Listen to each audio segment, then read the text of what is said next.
Hello, I'm Adam Jaco, a professional fighter living here in Sarasota, Florida. Right now you're in my personal training gym where I do train for fights and also work doing personal training kind of centered around the whole boxing workout. I'm 33 years old, been here for well over 20 years, graduated from Sarasota High in 1995 and really enjoy what I do. I got started in boxing at an early age. My father was a professional fighter, so I'm a second generation fighter and did it my whole life growing up. Always trained with my dad, went to the gym with him.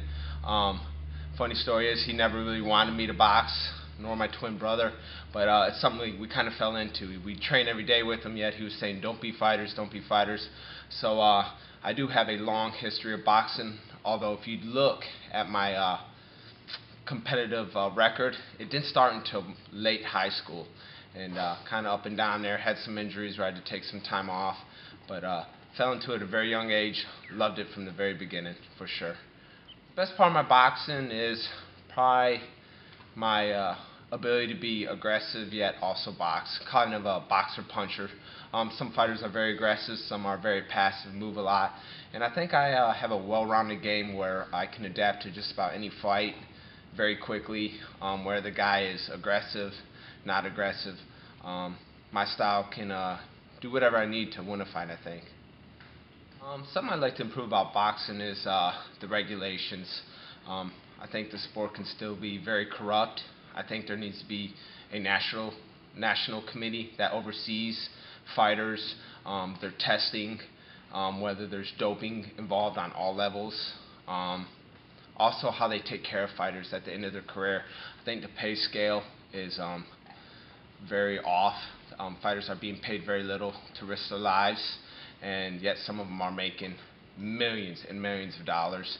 I think we could make it a little more even, because the risk that every fighter puts in the ring is similar, whether they're being paid $400 or $40 million. I admire Oscar De La Hoya probably. Maybe not so much as a fighter, but as a businessman. I think he did a lot for the sport. He brought a lot of people who weren't boxing fans otherwise to the sport.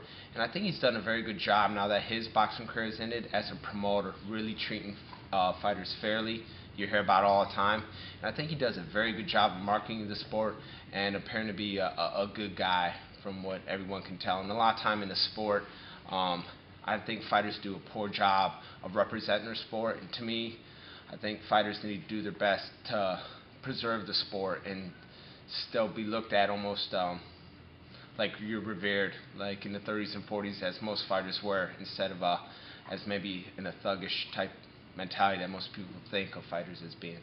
One of the best fights I ever had were, the few I've had in Tampa. Actually, I don't know if I could just name one, but anytime I have a good performance in front of a crowd in Tampa, where my friends and family got to see what I did, and there's a victory.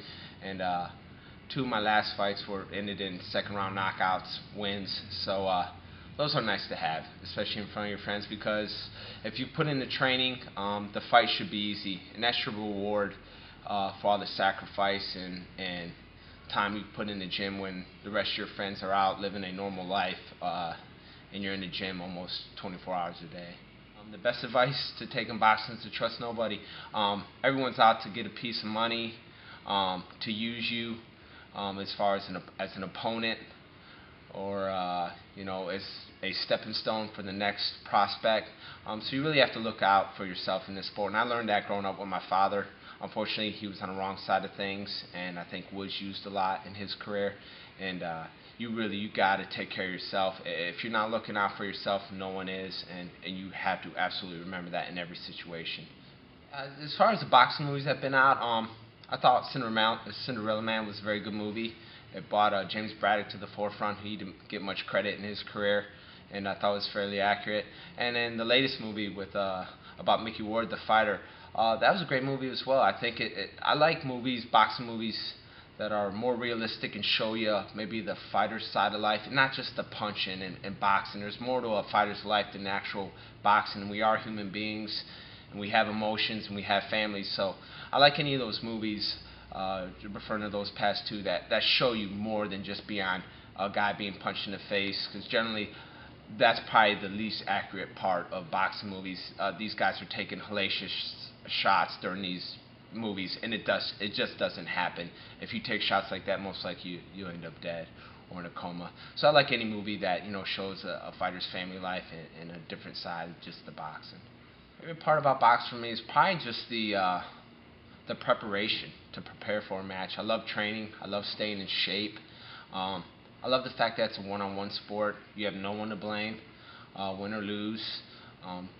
And you got to put in time. And to me, it's a very special fraternity. Not many people do it. A lot of people talk about doing it. I run into 100 people every day that tell me they want to be fighters or have fought, and it's just not true. And after you've been punched in the face once or twice, most guys change their minds.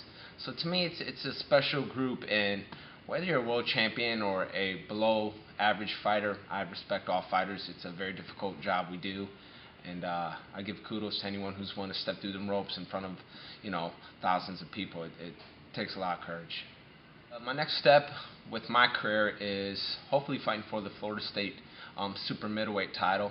I thought it was going to happen in early January. It didn't, but I have been talking with the promoter, Terry Trachis, with One Punch, and that's in the works. I hope it happens, and then we'll see from there. I'm really looking forward to becoming a trainer as well. I have a couple prospects as far as amateur fighters, and I look forward to the rest of my career in boxing as far as being a trainer, maybe manager.